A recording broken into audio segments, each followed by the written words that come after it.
World War I was the first time in history that airplanes joined the battle.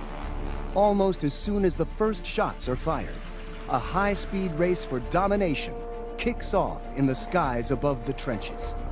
A high-ground vantage worth fighting and dying for. A century after World War I, the actual experience of flying these planes into combat has been lost to history. Until now. At a quiet airfield in New Zealand, a small band of aviators and engineers is building exact replicas of World War I fighters and putting modern-day pilots into the open cockpits to experience firsthand what it must have been like to fly above the trenches of the Western Front. Here, World War I fighters are being built, down to the finest detail. We focus on creating stuff that doesn't exist. We have the ability to compare those airplanes by using the real thing, essentially. That's the only way you can get that sight, the sound, the smell of these airplanes. They work from original designs. And there'd be somebody's name, and it would have a date, 1915, 1914. And that sort of really hit home. I was like, wow. With no World War I flyers still alive, this work brings to life the pioneering designs that helped change the course of the war. And meant the difference between life and death for thousands of young men. War is an amazing catalyst. It forces progress, because if you do not march forward, you will lose. Between 1914 and 1918, aviation designers turned the airplane from eccentric novelty to decisive weapon. They invent aerial warfare. The fact that we can get these airplanes in the air is phenomenal. We can go back in time.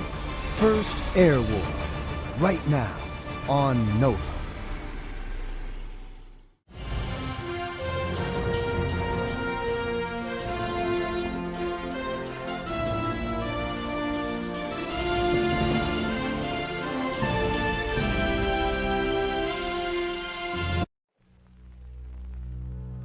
World War I, one of the bloodiest wars in history. Millions die in the cruel stalemate of trench warfare.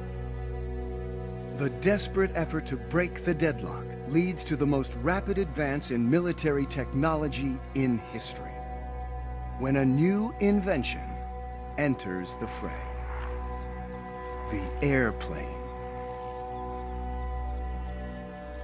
In just 4 short years, an evolving array of machines takes to the air. From the BE-2 observation plane, with a top speed of 72 miles per hour,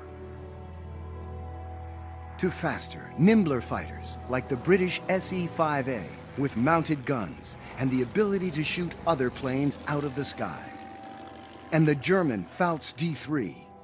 By 1918, many of the essentials of fighter aircraft were in place. How did this happen? In the quiet town of Masterton, New Zealand, a unique experiment is taking place. Here, they build World War I planes exactly as they were 100 years ago, down to the smallest detail. The goal is to understand what it was like to fly and fight in these fragile war machines. I got into aviation very early on, or restored my first airplane when I was about 15. Learned to fly at that age. Flew halfway around the United States when I graduated high school. Gene DeMarco, an American living in New Zealand, heads an outfit called the Vintage Aviator. This group is dedicated to keeping history alive by recreating these antique flying machines. The work demands painstaking research, from hunting down original blueprints to sourcing authentic parts and materials. Some planes we might have a total amount of drawings, other planes we might miss, part of a wing or something like that. And in that case, we often reverse engineer a component that we may have found around the world. They're trying to decode and document the leaps in technology that these new weapons of war represent. We're sort of keeping history, keeping up with history, making sure that we don't lose the past, basically. As much as we had the drawings, we didn't have that assembly manual, that process manual that told you this is how you make the part.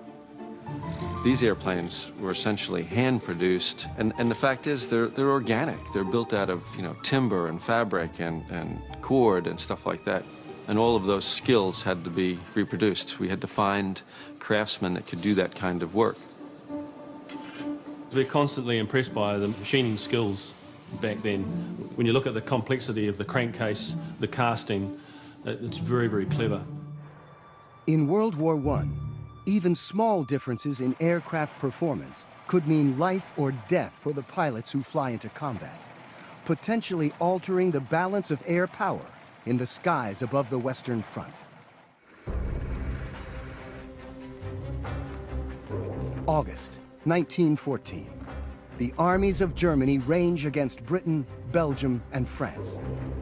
Nearly 3.5 million men are thrown into combat. But military leaders are undecided what role the recently invented airplane will play in the war.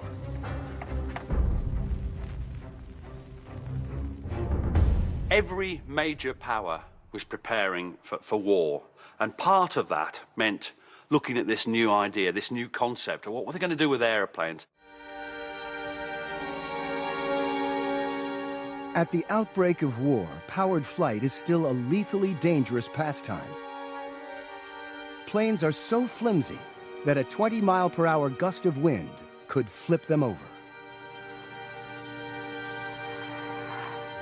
They were often referred to as kites, and they handled like kites. They were blown around by the wind. Even we have difficulty with some of these airplanes. They have unusual handling characteristics affected by wind. The performance is terrible compared to some modern airplanes. And many top brass want nothing to do with these new flying machines. Some even refer to them as useless contraptions. The people at the top were certainly not convinced. They'd seen evidence that the aircraft could perform jobs for them, but it's very difficult for something that is in few numbers, unreliable, somewhat dangerous, to really be able to prove what direction it could take itself and take the army. War had always been waged without airplanes before, and some thought war would be waged without airplanes now. I mean, one of the most sceptical of the generals was undoubtedly Sir John French, who just couldn't think of why they were necessary. He didn't see the point. They were too frail, too inconsequential in the scheme of things.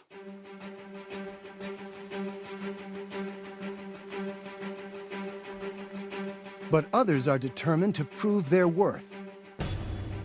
At the outbreak of war, the British Royal Flying Corps, the RFC, has just over 100 airplanes. 4 squadrons fly to France to join the conflict. The early days of the First World War, armies on both sides advanced through open fields and towns. Their commanders can see no further than the hedgerow or hill in front of them. To find out what the enemy is doing, they're forced to send scouts on foot or horseback straight into lethal artillery and machine gun fire, deployed on an industrial scale for the first time. So barely a week into the fighting, the so-called overrated contraptions, invented just over a decade before, enter the war. It's amazing to think that it's the first time people have ever flown. It seems unbelievable that in just a few short years, they're actually going to war. Despite all the early doubts, war in the sky soon becomes a grim reality. While the Germans work on their own aircraft, the British develop the BE-2. This stable, easy-to-fly airplane is the work of legendary designer Geoffrey de Havilland.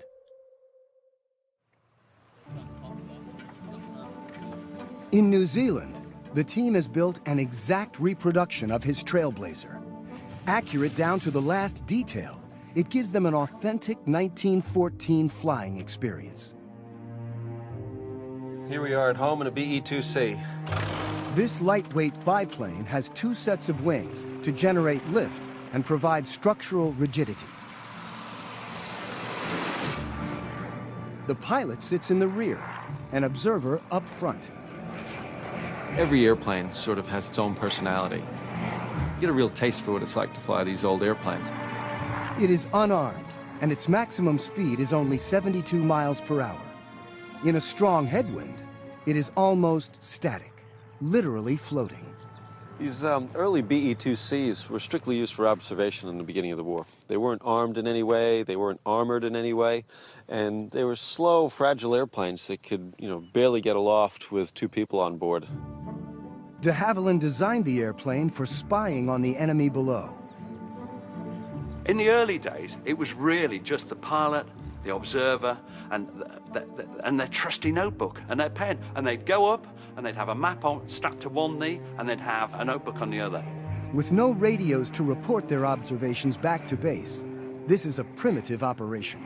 They'd draw a diagram on their knee with notes of what they could see, and then fly over the nearest army headquarters and just drop a message back. And that was all it was. That's all there could be in the first couple of months of the war. Basic as these sketches are, they mark a crucial step forward in military intelligence.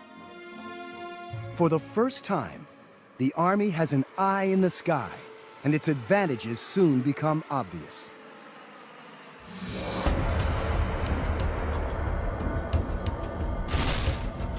With the ability to see the location of trenches and targets from the air, pilots are able to give information to gunners on the ground.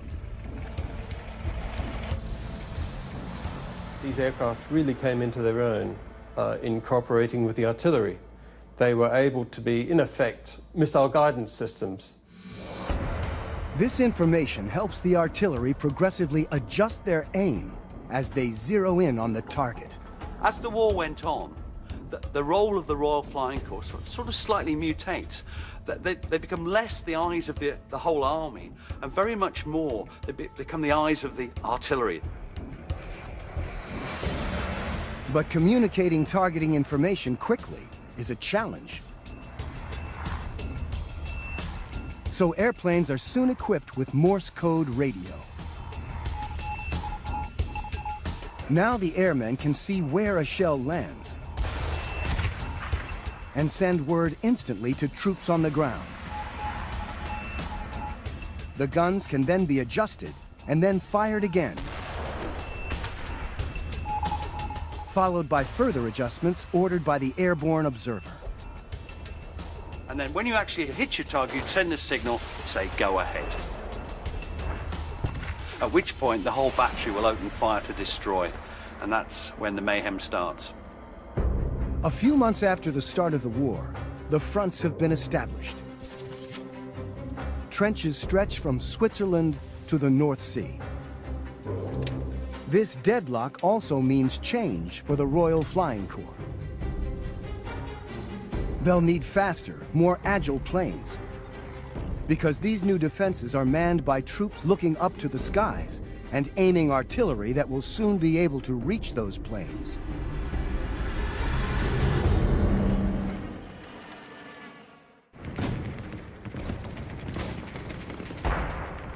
(1950). The slaughter of the Western Front is well underway, and hundreds of thousands of men are dug in. The Royal Flying Corps is under pressure to help break the deadly stalemate of trench warfare. Mapping these complex battlefields by drawing sketches is no longer good enough. The thing about sketches is they're great in a war of movement, when you're just, putting a big arrow on a map showing which way things are going. It's very different when trenches are established. And then you really want to know exactly where the trenches are. Trench warfare means that for the first time, the battlefield is static. It is gridlock. Machine gun nests are dug in and fortified. Permanent communication lines are built. And barbed wire is now strung out in front of the trenches. It's more crucial than ever to map enemy strongpoints and hidden gun positions.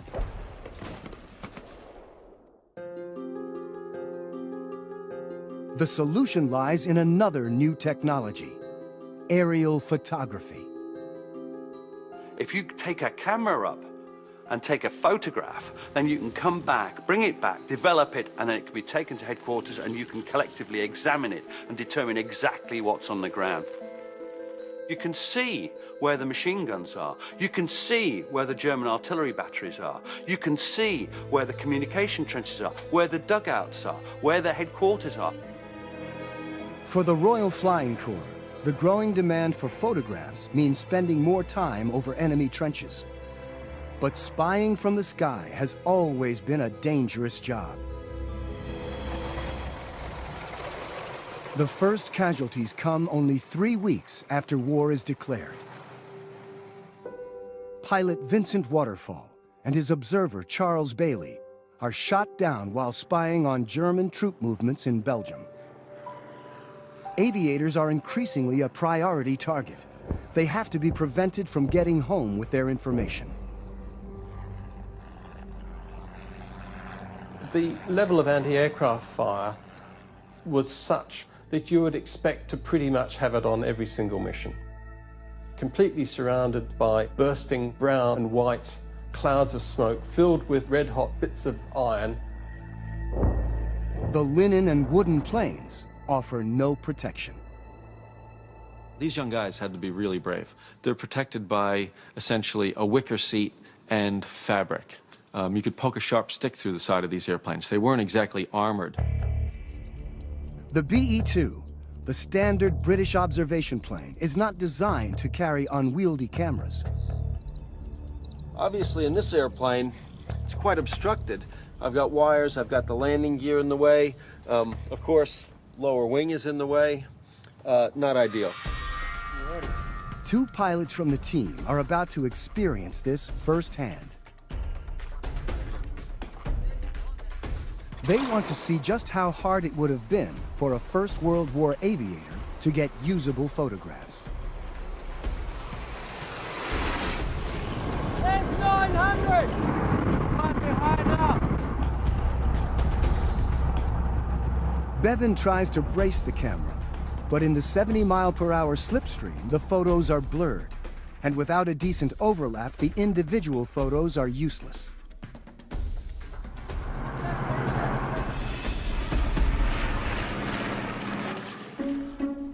So de Havilland's engineers come up with a simple solution.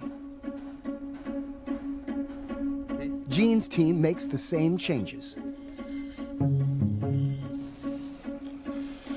These cameras were often fitted right to the side of the airplane with a mounting bracket that allowed it to be mounted straight down right here. Quite convenient because the wing is actually cut out to allow the pilot to look straight down. To improve the BE's performance, it's upgraded with a 90-horsepower engine. The wooden landing skids, designed to stabilize the plane on the ground, are thrown away to save weight. New, more efficient wings increase speed and lift. And streamlined steel wires replace drag-prone woven cables. The combination of all these small advances, like the use of streamlined wires, that's what led to huge steps forward in aircraft technology.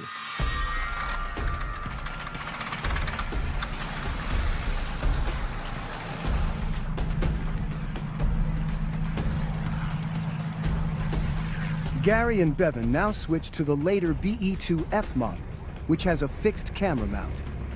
This time, the pilot, Gary, will photograph the land below, and Bevan will act as his observer.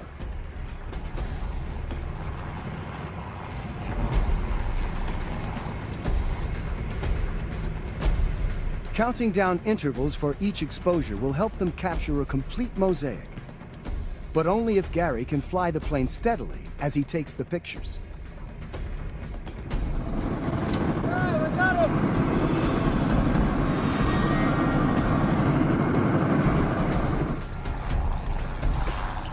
Their struggle to take photos in midair is giving Gary and Bevan an appreciation of what those early pilots went through.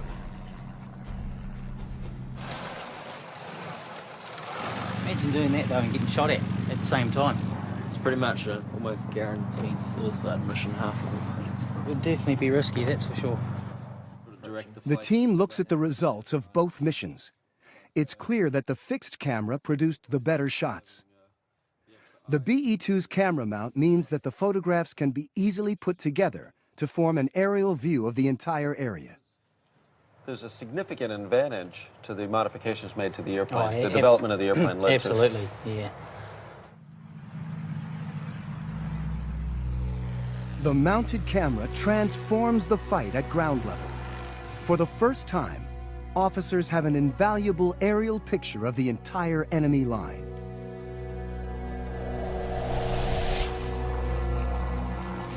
But making systematic photo maps of the trenches means flying slowly and in a straight line, making the plane an easier target. If you were flying in the straight line that you had to fly to take a series of photographs, then a German anti-aircraft gun was a real danger. They could tell exactly where you'd be, they could shoot ahead of you, and they could get very close to you. But while the flyers are fair game for the troops on the ground, pilots on opposing sides see themselves as fellow aviators. Firing at another airman is strictly off limits. But this gentleman's code can't last. It isn't long before planes become targets not just for the ground soldiers, but also for enemy airmen. They have almost no choice of weaponry. They take up the weapons they have to hand. And to hand, the most obvious is the revolver. Now, the average British officer cannot hit a barn door on the ground at 20 yards because they jerk about so much. But the British Army does have an accurate weapon. It has the Lee Enfield, the rifle. It's brilliant, it's accurate. But the problem is when you're in that open cockpit again. The team's plan is to find out just how hard it is to hit a target from these moving platforms. We're going to use these laser rifles, so it's not nearly as dangerous as it was in the First World War. You know how valuable the airplanes are. We don't want to take any chances. The laser rifles are loaded with 5 shots per magazine, the same as with the standard issue Lee Enfield rifle. Each shooter wears sensors, so they'll know if they've been shot. Barely over 18, Bevan and Josh are the same age as many of the young pilots in the Great War. But they're in the safe hands of veteran pilots John and Jean, who have thousands of flying hours of experience. Get yourself belted in first. In World War I, some pilots were sent up after only a few weeks of training.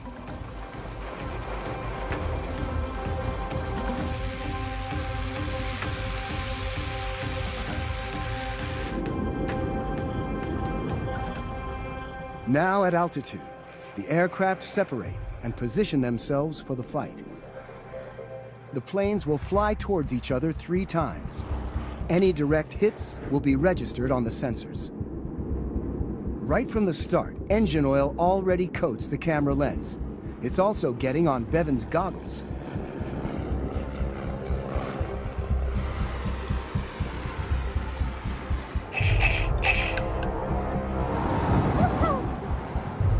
The planes come within a short distance of each other, with a closing speed of 120 miles per hour.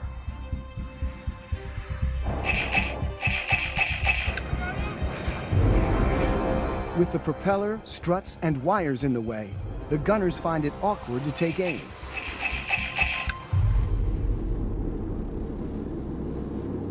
I guess we're still alive!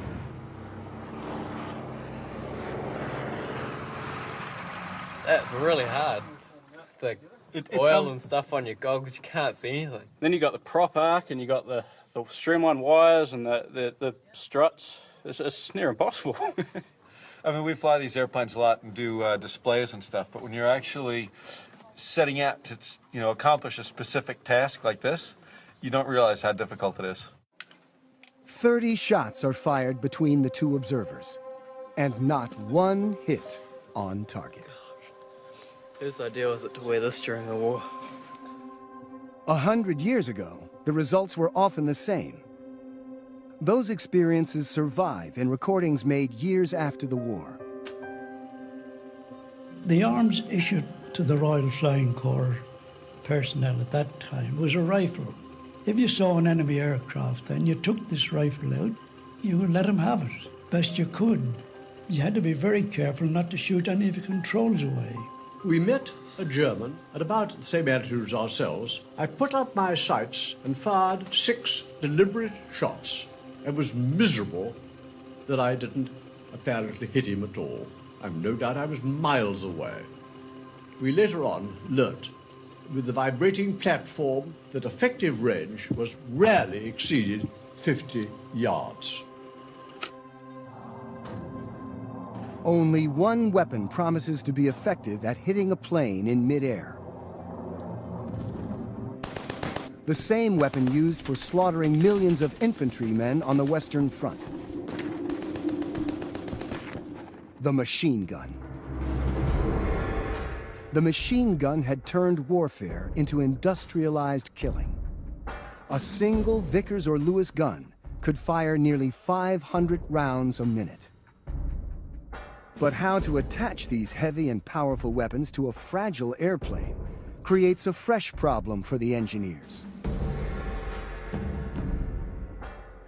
I think after looking at the BE-2s, the early progression, that BE-2C that we have without any guns mounted on it at all.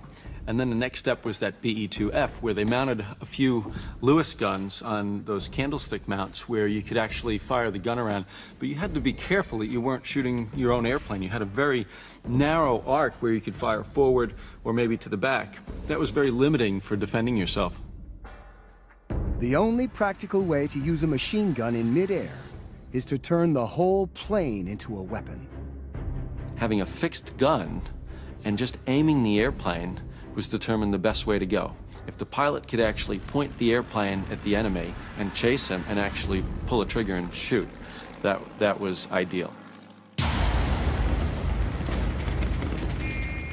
It is now 1915, 1 year into the war. Aircraft and the intelligence they carry out are proving critical to the war effort. Both sides want the others stopped. Shooting down a plane relies as much on luck as on judgment. It's one thing to mount a forward-facing machine gun to a plane's fuselage.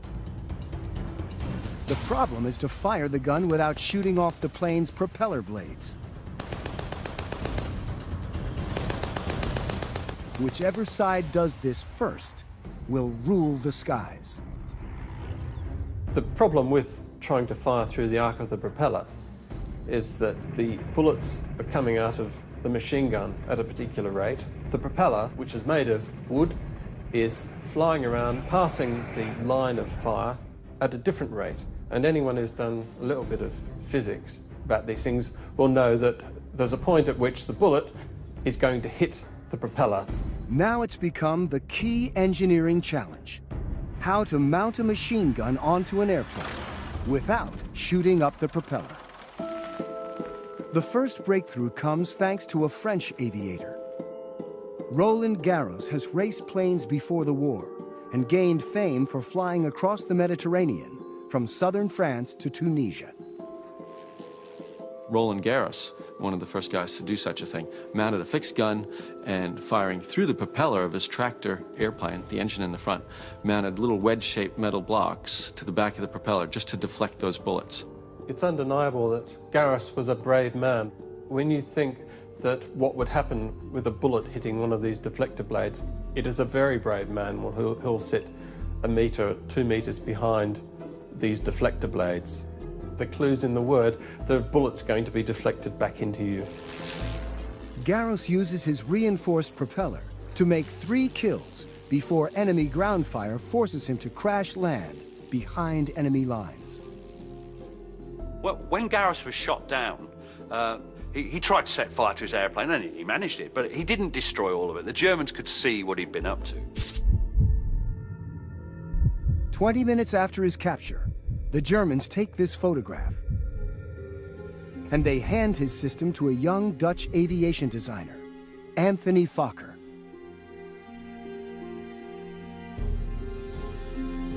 The German military has also been looking for a solution to the shooting problem. 24-year-old Fokker's name is to become synonymous with First World War aviation. His pioneering designs will provide the German Air Force with more than 3,300 airplanes over the course of the war. But it could have turned out differently. Fokker is from Holland, a neutral country. Before the war, he offered his services to the British Army. But the British turned him down. Later on, when you look at what he achieved for the Germans, then there is a slight feeling of if only he'd been working for us, because he clearly was very good at putting together an expert team of designers, and he got the job done.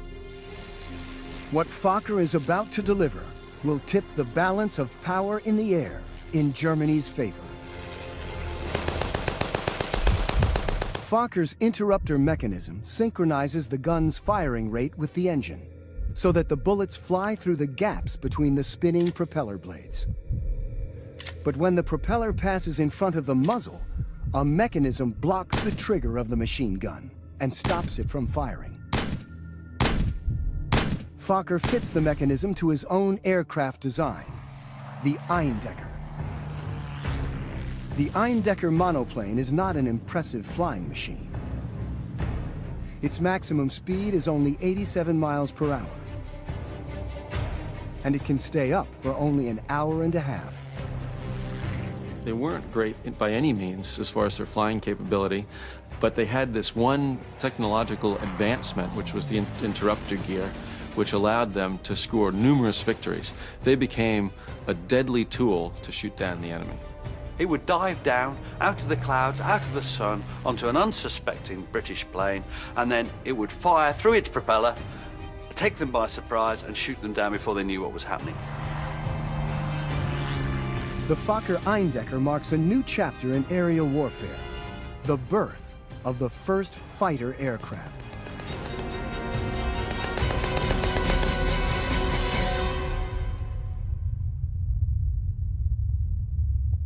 In the few months after Fokker's new plane is introduced, 82 Allied planes are shot down. 74 lives are lost. It is a time that becomes known as the Fokker Scourge. As ever with these things, the press and politicians had a field day. This was the Fokker Scourge. This was why hadn't we foreseen this? Why weren't we doing something about it? Why wasn't it sorted out now? Well, the answer is because it takes between 1 and 2 years to design an aircraft. You can't just magic them up. The Eindecker challenges the Allied effort to spy freely over the trenches. Tens of thousands of lives rely on this aerial intelligence. For the soldier in the trenches, the Royal Flying Corps was a godsend, a literal godsend, because without them, then the German artillery, the German machine guns, would slaughter them when they went over the top. It was as simple as that. The commanders know that if they don't come up with a solution, they will lose the air war. But with no immediate rival to the Fokker's interrupter mechanism, the Allies fall back on a different approach. Just looking at this airplane, it's quite a bit different. But the most notable difference is the engine being mounted in the back. So it couldn't have a traditional fuselage, and they rigged it with these twin booms that support the whole tail on sort of a very flimsy structure that's all wire braced with these RAF streamline wires. In this strange-looking design known as a pusher, the propeller pushes the plane through the air. Though it looks unconventional, the front of the plane presents no obstacle to unimpeded machine gun fire. The two machine guns are mounted in the front of the nacelle, and they could fire unobstructed directly ahead. So they didn't have to worry about shooting through a propeller. They didn't have to worry about an interrupter gear. In building these machines, the team occasionally finds flaws that they might be tempted to fix. There's always a danger to improving on an original design. If we produce it exactly like it was in the day, I shouldn't have anything to worry about it. It worked then, it should work now. The problem with changing things or trying to improve on a design, sometimes a weak link is left in the chain and it allows parts to wear out, let's say. If you increase the strength of that, it moves that weak link somewhere else. And instead of a minor failure or something wearing out, that weak point might move to something that now creates a catastrophic failure. And we rely on the experience of the guys back in the day because, heck, they made thousands of these and they were flown in combat conditions. They must be okay. This reproduction FE-2B, a so-called pusher, is one of two built by the New Zealand team. And they're the only examples flying today, giving them a unique perspective. The guys up front have to make sure that they don't have anything loose on their bodies, clothing, helmet, goggles that could fly back and hit the propeller. All the shell casings that were discharged from the gun were in danger of going through the propeller and damaging it. So they had to come up with another solution, and that was bags such as these to collect the spent cartridges. In early 1916, 6 months after the start of the Fokker Scourge, pusher designs like the FE-2B are introduced to the Western Front. The impact is almost immediate. The air war begins to swing the Allies' way. Pusher aircraft arrive just in time for a massive new British Army offensive. 120,000 troops gather to attack the German trenches at the Somme River in France. But the first day of the land offensive is a disaster. The single worst day in the entire history of the British Army, then or since, with over 50,000 casualties. It could have been much worse, had the Allied pusher not dominated the skies. During the first 2 or 3 months of the Somme, the British had control over the battlefield, which allowed them complete freedom of photographic reconnaissance and artillery observation. This was extraordinarily bad for the Germans, who suffered a great deal more than they otherwise would have done. So this is an important thing. Control of the air does matter, and it affects the men on the ground. And air support becomes even more crucial during the second stage of the Somme battle. Aircraft observers have noticed a new, elaborate German trench system in the exact section the British are planning to attack. Thanks to this intelligence, the push is redirected and thousands are saved. But the Germans have been working on a new secret weapon.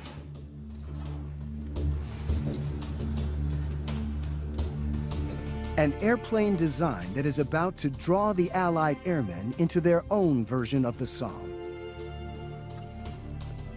They say the designer watched fish swimming in a fishbowl to come up with that streamlined fuselage.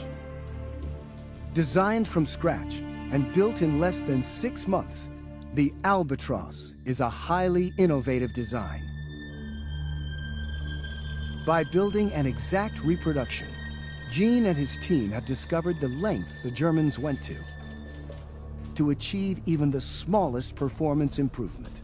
This whole panel here is made up out of 3 separate pieces, each individually steam bent, and then they're laminated together or scarfed together through here, a 60mm sort of scarf joint, so that they can get that whole form out of one panel. It's all glued up as one piece and then glued to the plane. This beautiful Albatross T5A is covered with a screen-printed lozenge design. The fabric itself, the linen, is printed in this colorful pattern, which turns out is an effective camouflage. But in addition to being an effective camouflage, it also turns out that it requires very little dope, the coating that waterproofs it and actually shrinks it tight. Things like this are discovered by building the airplane itself. I mean, we found out the weight savings was significant. It's that experience that we love discovering. Certain technological advances that you wouldn't know otherwise unless you actually built one of these airplanes. The key element was the fact that it had 2 machine guns. It had twice the firepower of anything else in the sky. This enhanced firepower helps usher in a new kind of aerial warfare. Now, the albatrosses hunt in packs, and dogfights, sometimes involving dozens of dueling aircraft, begin. Engine technology also takes a leap forward, with more efficient and powerful designs that can carry bombs as well as machine guns. It's only a dozen years since the first powered flight, and many of the elements of modern aerial warfare are in place. In 1917, the U.S. enters the war without having a strong aviation industry. So when American pilots eventually arrive at the front, they fly French planes. In a new spring offensive, close to the French town of Arras, the battle starts with the Germans in control of the skies.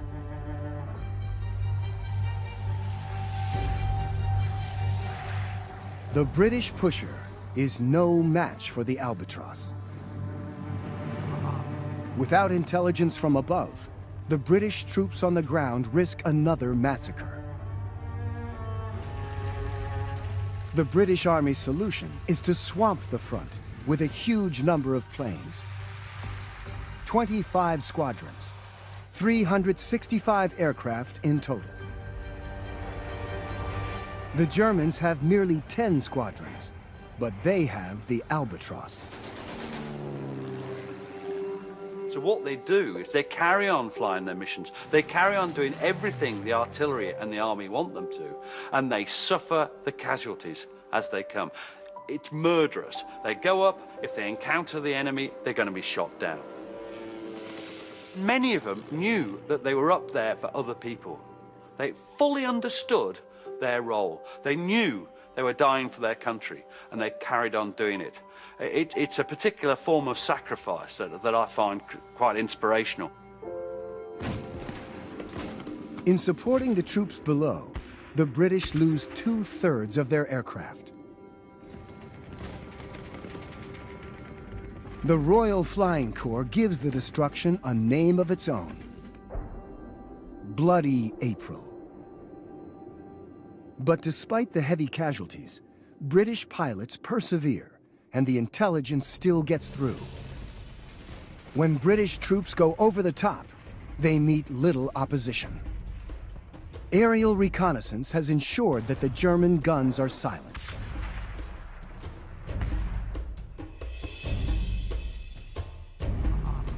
Although their losses have been horrendous, no one now doubts the importance of air power.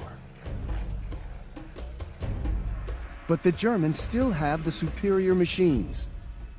The pressure falls on the government's Royal Aircraft Factory to come up with an improved fighter that could be a match for the deadly Albatross.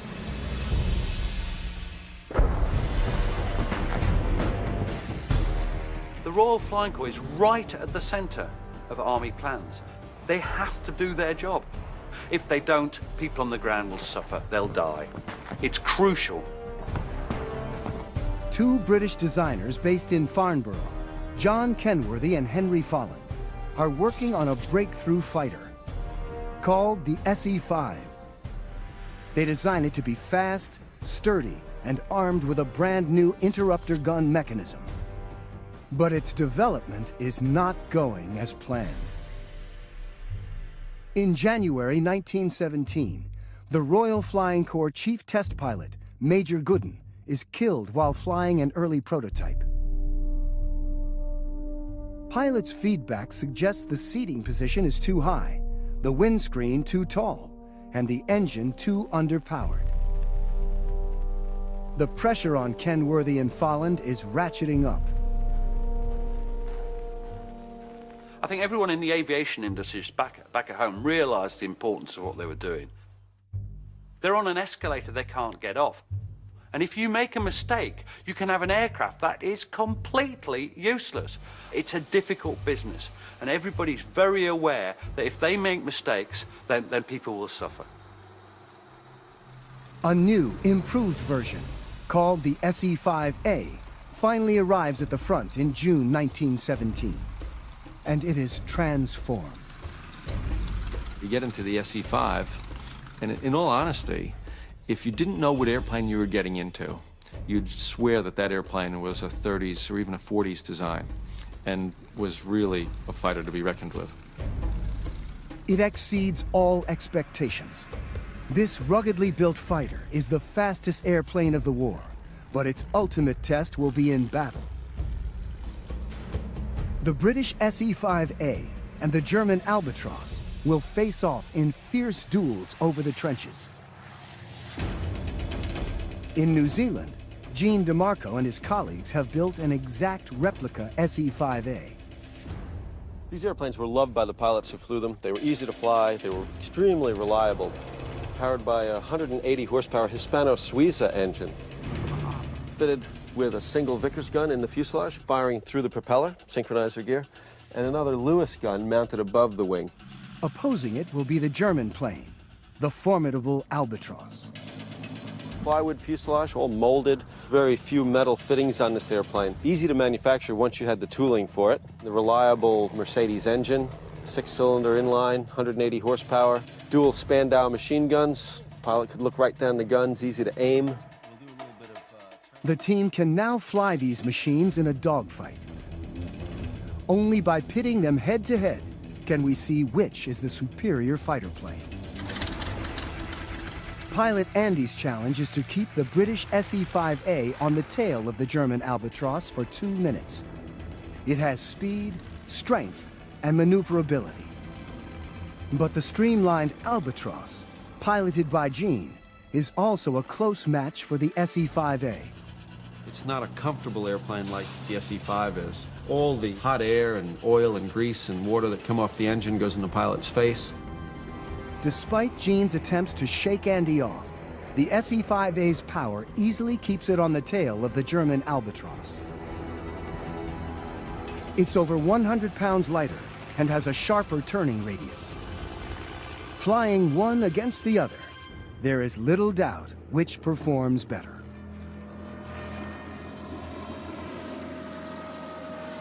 I didn't stand a chance against the SE-5. There's no way. I couldn't keep up. You could outturn me without a problem. Just got the same speed as the Albatros, but more manoeuvrable. And it's just easier to fly, isn't it? The British designers produce other deadly fighters besides the superlative SE-5A. In June 1917, the Sopwith Camel, smaller but equally well-armed, arrives at the front.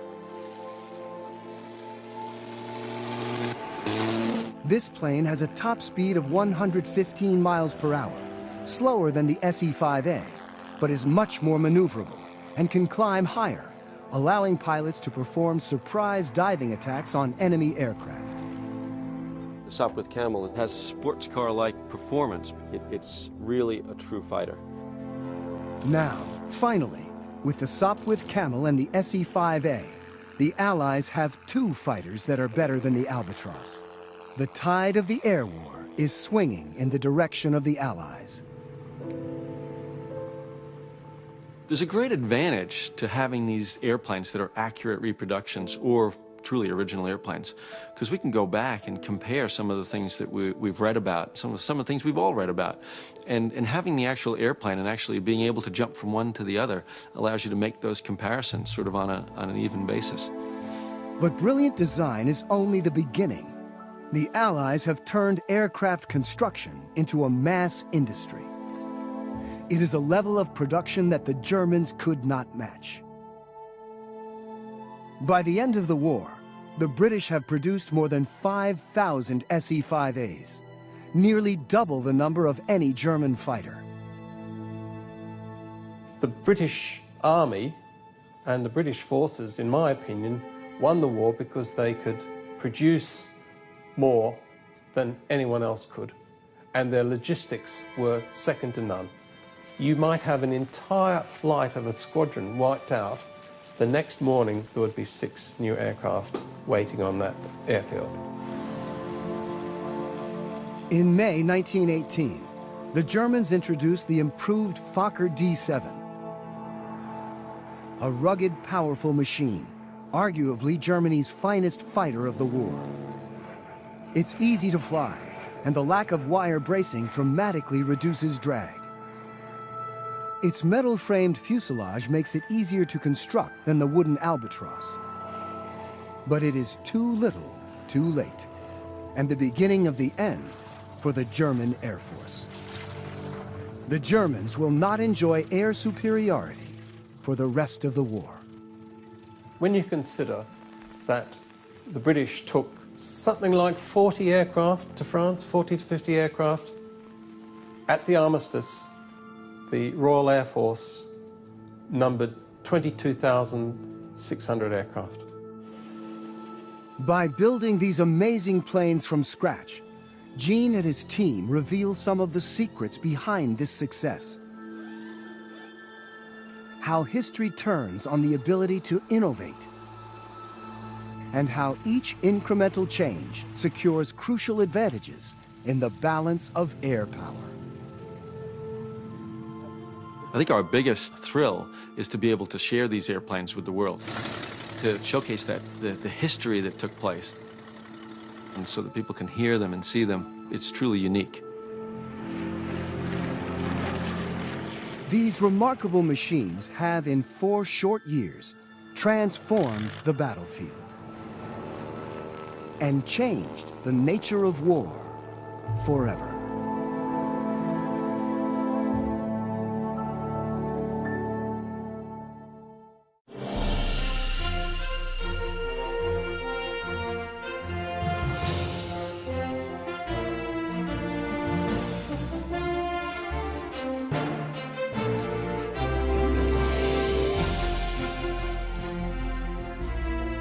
This Nova program is available on DVD. To order, visit shoppbs.org or call 1-800-PLAY-PBS. Nova is also available for download on iTunes.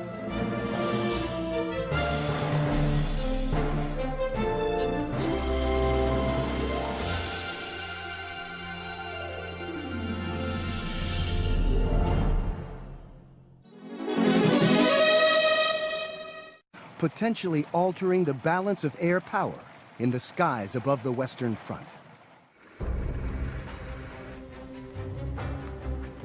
August 1914. The armies of Germany range against Britain, Belgium, and France. Nearly 3.5 million men are thrown into combat. But military leaders are undecided what role the recently invented airplane will play in the war.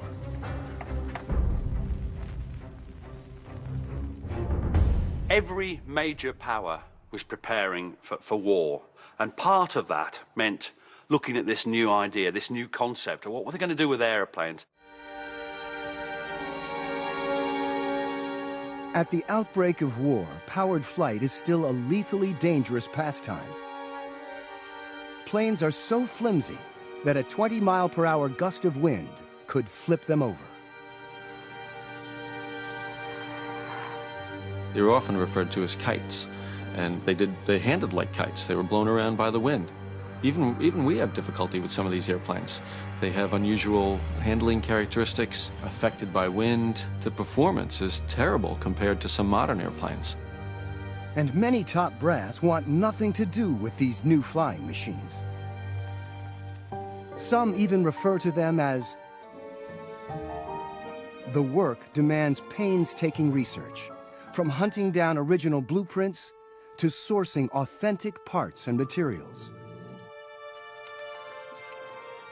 Some planes we might have a total amount of drawings, other planes we might miss, part of a wing or something like that. And in that case, we often reverse engineer a component that we may have found around the world. They're trying to decode and document the leaps in technology that these new weapons of war represent. We're sort of keeping history, keeping up with history, making sure that we don't lose the past, basically. As much as we had the drawings, we didn't have that assembly manual, that process manual that told you this is how you make the part. These airplanes were essentially hand-produced, and the fact is they're organic. They're built out of, timber and fabric and cord and stuff like that. And all of those skills had to be reproduced. We had to find craftsmen that could do that kind of work. We're constantly impressed by the machining skills back then. When you look at the complexity of the crankcase, the casting, it's very, very clever. In World War I, even small differences in aircraft performance could mean life or death for the pilots who fly into combat. World War I was the first time in history that airplanes joined the battle. Almost as soon as the first shots are fired, a high-speed race for domination kicks off in the skies above the trenches. A high-ground vantage worth fighting and dying for. A century after World War I, the actual experience of flying these planes into combat has been lost to history. Until now. At a quiet airfield in New Zealand, a small band of aviators and engineers is building exact replicas of World War I fighters and putting modern-day pilots into the open cockpits to experience firsthand what it must have been like to fly above the trenches of the Western Front. Here, World War I fighters are being built, down to the finest detail. We focus on creating stuff that doesn't exist. We have the ability to compare those airplanes by using the real thing, essentially.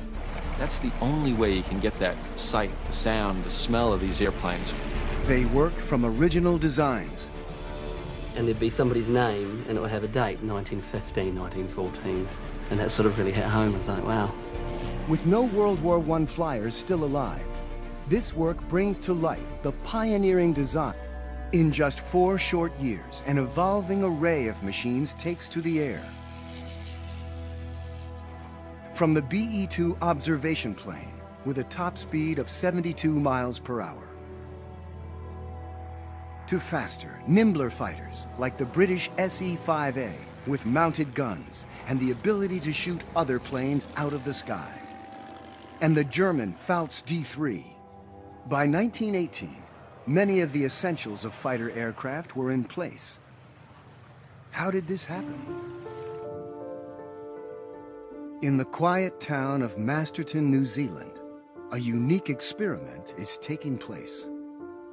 Here, they build World War I planes exactly as they were 100 years ago, down to the smallest detail. The goal is to understand what it was like to fly and fight in these fragile war machines. I got into aviation very early on, or restored my first airplane when I was about 15. Learned to fly at that age. Flew halfway around the United States when I graduated high school. Gene DeMarco, an American living in New Zealand, heads an outfit called the Vintage Aviator. This group is dedicated to keeping history alive by recreating these antique flying machines that helped change the course of the war and meant the difference between life and death for thousands of young men. War is an amazing catalyst. It forces progress, because if you do not march forward, you will lose. Between 1914 and 1918, aviation designers turned the airplane from eccentric novelty to decisive weapon. They invent aerial warfare. The fact that we can get these airplanes in the air is phenomenal. We can go back in time. First Air War, right now on Nova.